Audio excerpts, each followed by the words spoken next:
किसी भी देवताओं की पत्नियां अपने कोख से बच्चों को जन्म क्यों नहीं देती? दोस्तों, सृष्टि का हर जीव माँ के गर्भ से ही जन्म लेता है, परंतु आपको जानकर ये हैरानी होगी कि आज तक किसी भी देवता के संतान का जन्म उनकी पत्नियों के गर्भ से नहीं हुआ है। दोस्तों, अब आप सोच रहे होंगे कि ऐसा क्यों? तो हम आपको बता दें कि माता पार्वती के श्राप के कारण हुआ। इसकी वजह से आज तक किसी देवता की पत्नी ने अपने गर्भ से बच्चे को जन्म नहीं दिया।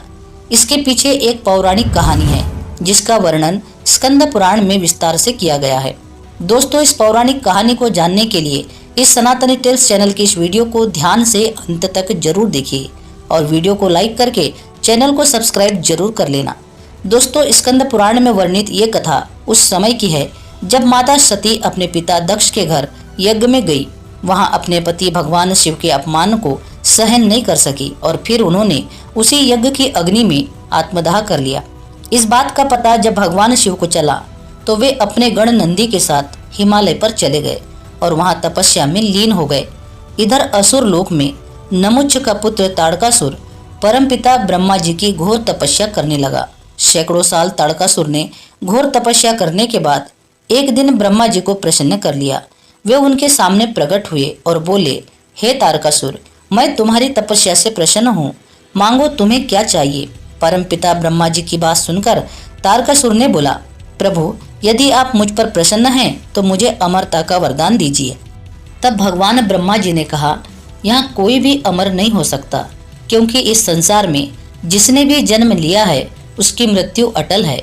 ब्रह्मा जी के मुख से ये बातें सुनने के बाद तारकासुर ने कहा, तो फिर मुझे यह वर दीजिए कि मुझे शिवजी के पुत्र ही मार सके। उसके बाद ब्रह्मा जी तथास्तु कहकर वहां से चले गए।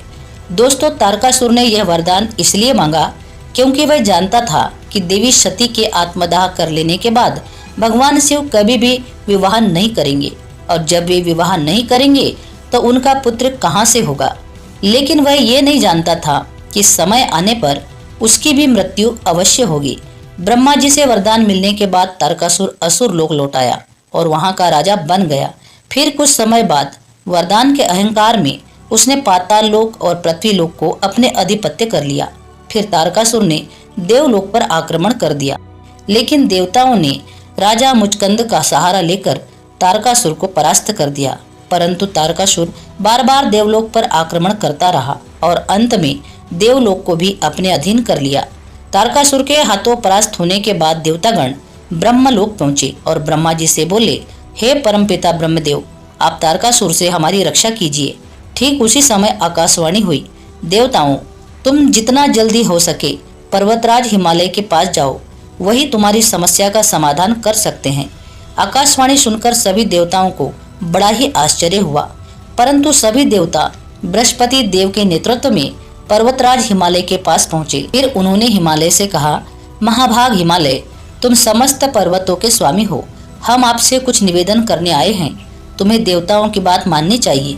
तब पर्वत श्रेष्ठ हिमवान ने कहा, हे देवताओं, एक तो मैं अचल हूँ, चल फिर नहीं सकता, ऐसी दशा में मैं आपके किस काम आ सकता हूँ। तब देवताओं ने कहा, तारकासुर के वध के लिए आप ही देवताओं की मदद कर सकते हैं।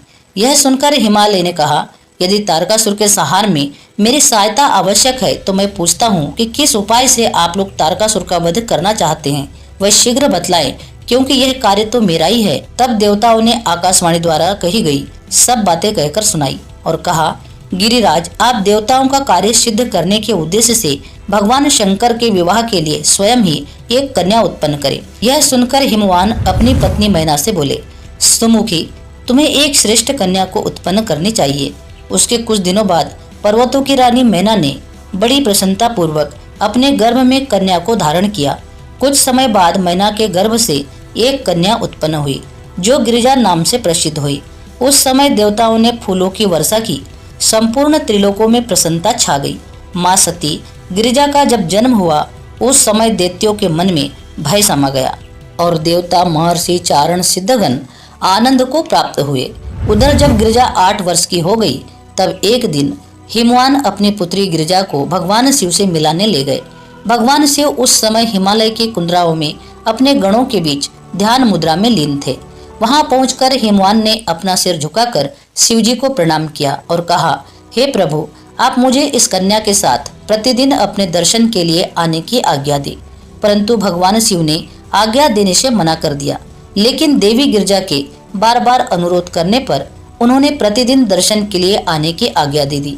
अब हिमवान अपनी पुत्री गिरजा के साथ प्रतिदिन भगवान शिव के दर्शन करने लगे।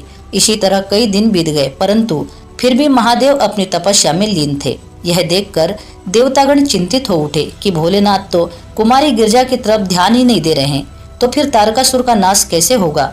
इसी व्यथा में देवताओं ने कामदेव को शिवजी की तपस्या भंग करने के उद्देश्य से बुलाया। तब कामदेव अपनी पत्नी रति और सखा बसंत के साथ देवराज इंद्र के सभा में उपस्थित हुई। तब देवराज इंद्र ने कहा कि इस समय तुम देवताओं का कार्य सिद्ध करने के लिए तुम भगवान शंकर पर चढ़ाई करो। महादेव पर ऐसी चेष्टा करो कि भगवान शंकर पार्वती के साथ विवाह कर ले। इंद्र का आदेश पाते ही कामदेव अपनी पत्नी रति के साथ हिमालय पर्वत पर पहुंचे। वहां पहुंचकर उन्होंने सम्मोहन बाण भगवान शिव पर छोड़ा। भाग्य से उसी समय देवी गिरजा वहीं से गुजर रही थी, जिसे देखते ही शिवजी उन पर मोहित हो गए। उसके बाद भोलेनाथ ने सभी तरफ दृष्टि दौड़ाई। उसी समय दक्षिण दिशा में कामदेव दिखाई दिया।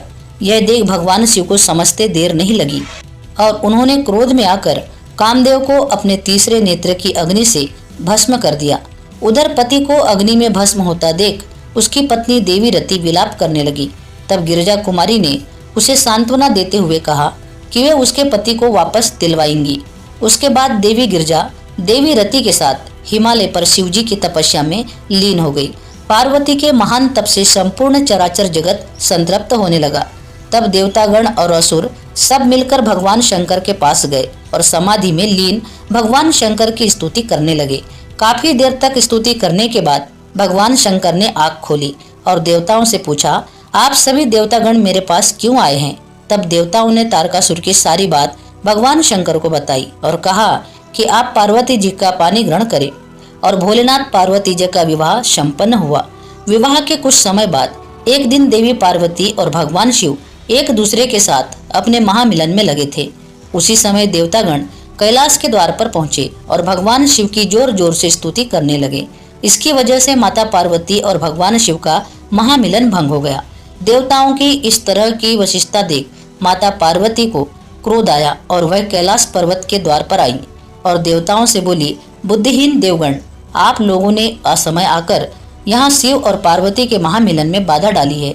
इसलिए आप सभी को मैं श्राप देती हूँ कि आप लोग भी निसंतान रहेंगे, अर्थात आप लोगों की पत्नियां कभी भी अपनी कोख से किसी बच्चे को जन्म नहीं देगी। दोस्तों, ऐसा माना जाता है कि इसी श्राप के कारण देवता और उनकी पत्नी आज तक माता पिता नहीं बन सके। दोस्तों, ये वीडियो आपको कैसी लगी कमेंट सेक्शन में जरूर बताना और हर हर महादेव जरूर लिखना। आशा करती हूँ कि ये वीडियो आपको जरूर पसंद आई होगी। अगर वीडियो पसंद आई हो तो इस वीडियो को लाइक करके चैनल को सब्सक्राइब जरूर करना। पूरा वीडियो देखने के लिए आपका बहुत बहुत धन्यवाद।